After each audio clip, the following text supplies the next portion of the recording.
ጭራሽ አብርሽ ፍልቅልቅ ለኔ የምትገባ ፍልቅልቅ ናት። ምን የመሰለች ፍልቅልቅ ከመቼ ነው ግን አብርሽዬ? ምን ነው አጣደፍከው? እንድም ምን ነው እንዴ? ውሃ አይደለም መቼም ወንዝ የምትቀዳ ሴቶች ምን ነው አንተ እግር ስር ነው እንዳሉት? ከመቼ ታም ነበር? ከመቼ ነው ሴቶቹን ታውቀ ፍልቅልቅ እንደሆነች? ስራ ነው አይኖ ስራ ነው። ወደ ሚዲያ ልታመጣት ሊሆን ይችላል እንጂ ፍቅረኛ ልትሆን ወደፊት ከሆነች ነው እንጂ ከአሁኑ ስተው ከዚህ ግርግር ልትላቀቅ ወይም ደግሞ ማነጋገር በቃ ማነጋገር መሆን ፈልገግ ነው እንጂ አብርሽዬ ላይፍ እንደዚህ ዝም ብሎ አይደለም። የምታፈቅሩትን የምትወዱት ሰው ከመቼ ረስታችሁን ወደ አንድ የምትሄዱት? ኤንዌስ የምትመጥነኝ አላለም እኮ አንተ ፍልቅልቅ ከሄርሜላ የበለጠ ፍልቅልቅ ከሩታ የበለጠ ፍልቅልቅ ልታመጣ ሶስተው በሰዓቱ ስርም ሩታ ጣፋጭ ነው ስትል ነበር። ምን ነው አሽቃበትክ? ቪዲዮ እናምጣ እንጂ ጣፋጭ ናት። ላጯ ጥብስ ከሚልክ ድረስ እኮ ነው ኢንተርቪው ላይ ሩታን ጣፋጭ ናት፣ በጣም ጣፋጭ ናት። አይ እሱም አለፈ። ሄርሜላ በጣም ትረዳለች። በጣም መልካም ልጅ ናት፣ የዋ ልጅ ናት፣ ደስ የምትልጅ በቃ የምትረዳ ማለት ሁሉ ነገሬ ናት ብለክ ነበረ። እሱም ተረሳ። ከዛ ደግሞ ስሙ ተቀይሮ ፍልቅልቅ ነገ አስተዋውቃቸዋለሁ ወደ ሚዲያ ማምጣት ፈልገግ ነው። እሷም እንድሰራ ፈልገግ ነው እንጂ ከመቼ ነው ማለት ውሃ አይደለም መቼም ወንዝ ደክ የምትቀዳ ቧንቧ አይደለም ዞር ብል የምትቀዳ ሴቶች ናቸው የምታመጣውና ሲቀጥል ደግሞ ላይፍ ቀላል አይደለም። አንድን ሰው ማለት ከአንድ ሰው ህይወት ወጥቶ ወዲያ እኔ አላቅም። የአብርሽ ጋር እንግዲህ ሁሉም ነገር ቀላል ነው። በተለይ ደግሞ ሄርሜላ ላይ የምትበረታው ነገር ሄርሜላ ጨቅጭቃ ካታቅም ባይዘው ማለት ነው። በአንተ ችግር ተሸክማ ስትዞር ነበረና እኔ ግን አንድ ጥያቄ ልጠይቃችሁ። በተለይ ለአብርሽና ለሄርሜላ ደጋፊ ሆናችሁም ዛሬም ስላየዋችሁ ማለት ነው። እንግዲህ ፍልቅልቅ ልትመጣ ነው፣ ተዘጋጁ። እንግዲህ እናንተ ማገናኘት ትችላላችሁ፣ ማቀነባበር ትችላላችሁ። ነገም ተቀብላችሁ በቃ ልታቀነባበሩ ነው ጋይስ።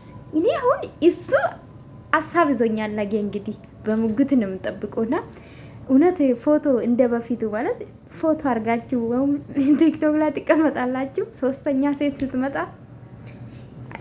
ማዳነለ ያቺ የምትመጣ ማንቲውን መቼም ለዩቲዩብ ብላ ነው ራሷ ራክሳ አርካ ምንድነው የራሷ ዝቅ አድርጋ የምትመጣ እንጂ መቼም ፍቅረኛው ናት አይደለም። ለስራ ነው የምትመጣ። ኢመኑኝ አብርሽ መነጋገራ መሆን ይፈልጋል። ይሄ የታወቀ ነው።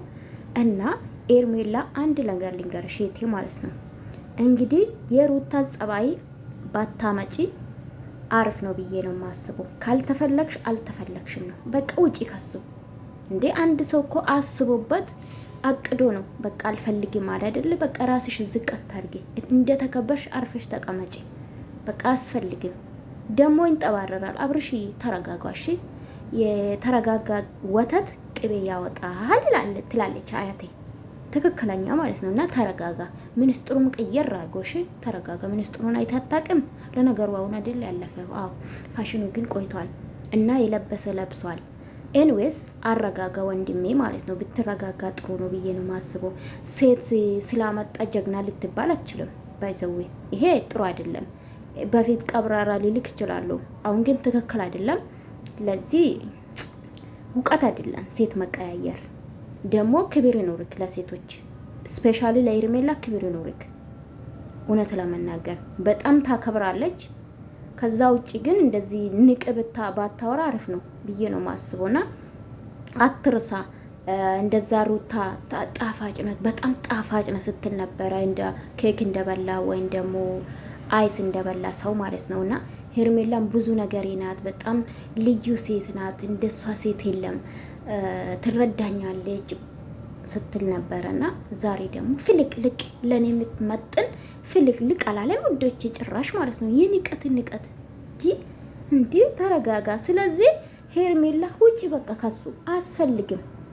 ሄርሜላም ማናት ሩታም አልፈልግሽም፣ ካንቺ ጋር መኖር አልፈልግም ያላት 1 አመት ሙሉ ስትከተል ነበር።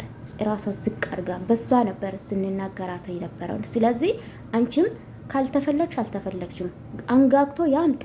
ከአንድም አይደለም 2 3 ያምጣ፣ ራሱ ጉዳይ። ከዛ ውጭ ግን ራስሽን አስከብሪ። ነገ ግን በዚህ ደግሞ በምትመጣ ሴት እንዳትጣሉ። እሱን ነው አሰብኩት። ነገ አመጣለሁ አስታውቅሻለሁ ማለት ለምን አስፈለገ? ለምን ምን ያደርጋል? ራስ ግን እንደተዋወቅኩ ራስ ጨርስ። ምን ያደርጋል? ሄርሜላ ጋር መጥቶ ይደብራል። ወንድሜ ተረጋጋ።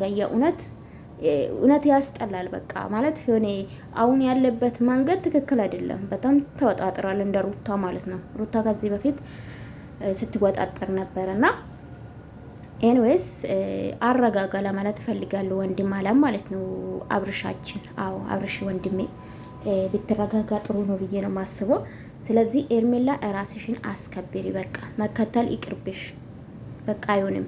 በነገራችን ላይ ዳኒ ከዚህ በፊትም ሩታ ሲጠራት እንደዚህ ሲያወራ ነበረና ለራሱ ቢዝነስ ነው። አንቺ ሴትነትሽ የምታስከብሪ አንቺ ነሽ። በቃ የማትፈለጊበት የማይፈልግሽ ሰው ጋር አትጎተች። በቃ አላት ነጥብ። ራስሽን ዝቅ ባታረጊ ይመረጣል። ከምንም በላይ ክብር ይበልጣል። ከሱ ሌላ ወንድ የለም አላችሁ። እኔ እኮ እንደ ሌሎቹ የሌለ ማለት የሰው ልጅ እኔ በመልክ አላምንም። ዋና የልብ ንጽህና ነው። ይሄ 100% እርግጠኛ ሆኜ የምነግራቸው እኔ በመልክ አላምንም። የሰው ልጅ የልብ ነው፣ የልብ ንጽህና ነውና ይሄን ያህል ከማንም በልጦ አይደለም።